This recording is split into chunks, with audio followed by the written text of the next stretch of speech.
you know, somebody getting upset about the factor that Biden called Trump, Donald Trump and Benjamin Netanyahu sick fucks. Alright, first off, not reason to get offended. Second off, said that in private conversation. That needs to be acknowledged. He's not going out and doing it, right, from the soapbox. So, ultimately he's not just dragging, his quote-unquote political opponent just through the ringer. Sorry, I got toothpaste. But another, keep in mind, he's referring to both of them apparently laughing when Paul Pelosi, Nancy Pelosi's husband, got attacked because of, the hysteria that Donald Trump incited. That one of the people that he incited went to try to bash Paul Pelosi's skull in with a hammer because of listening to Donald Trump. Keep in mind, the person that went to go attack Paul Pelosi with a hammer, you think he's going to get let off the hook for that? Like, do you think he's going to get let off the hook for that? Donald Trump encouraged it. He laughed about it. But now that the courts are involved in saying, can you justify causing this hysteria? And it's costing him money. Now he's fucking upset.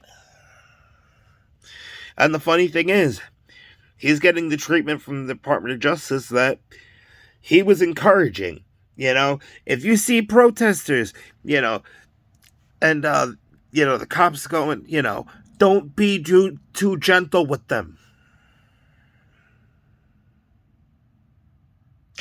Still have no regrets, Trump?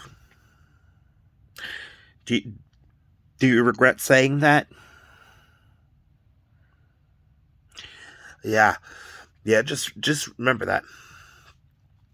I mean, ultimately, if you want to take shots at Biden, here are some legitimate shots to take at Biden, because investigating his son just failed, and trying to demonize him for his former drug addiction. Meaning, he stopped doing drugs. Alright? Ultimately, you're gonna demonize the person for making a decision to, stop contributing to the problem and be an active part of the solution by being an example? How much sense does that make? Alright? But if you want to take some shots at Biden, go ahead and reference him sniffing little girls' hair. Or the factor that there are plenty of little girls that have claimed to be quote-unquote made uncomfortable by him. Because apparently as his senility slips, he gets more and more into the creepy not being willing to respect boundaries factor. So him not being capable of being alone is not because of the factor of, being too removed, because of slipping into senility.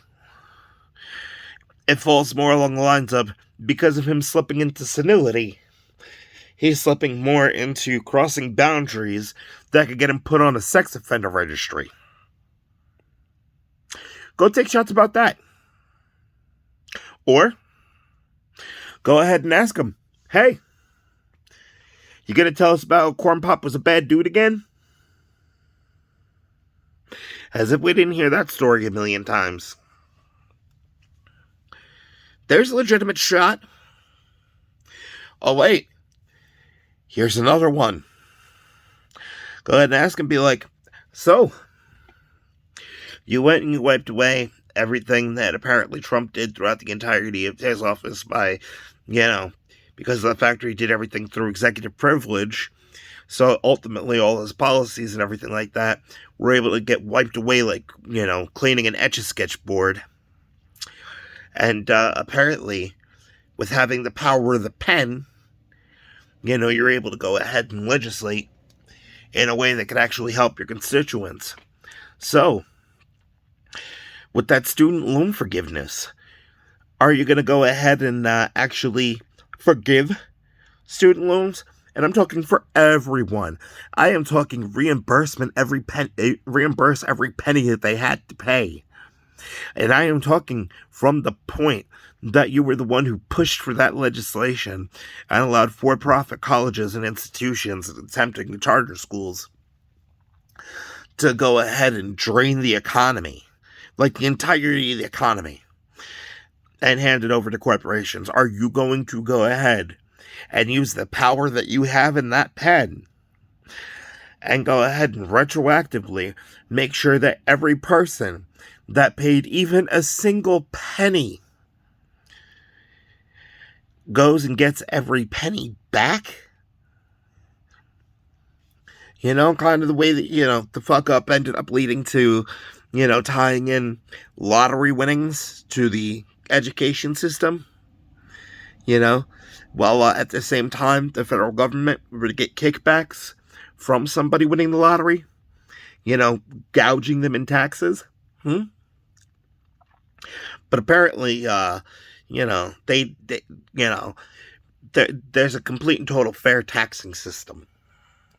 So, you're going to make sure that everyone gets those back? Are you going to make sure the University of Phoenix has to go ahead and give a full refund to all of their students?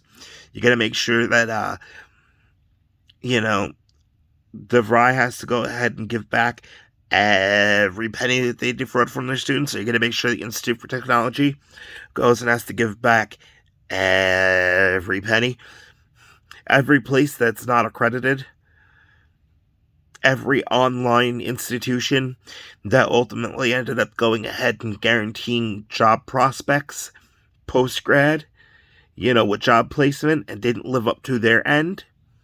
Are you going to make sure that they get a full refund, for accepting payment despite services not being rendered? Are you going to do that? I mean, you caused the problem, and now you have the capability of presenting the solution. Are you going to present the solution? Because if you don't do that, while you are actively President of the United States, understand, you have shown that you do not give a fuck about any of your constituents, and the fact that could change their lives and give them the stability that they were convinced into believing that they were going to end up obtaining by continuing their education, while at the same time not being told that those same institutions that gave those guarantees while not delivering, that those diplomas had the equal value and capability as of being able to procure gainful employment at a financial level that would be able to give the return that getting a degree is supposed to get, as a Chinese takeout menu.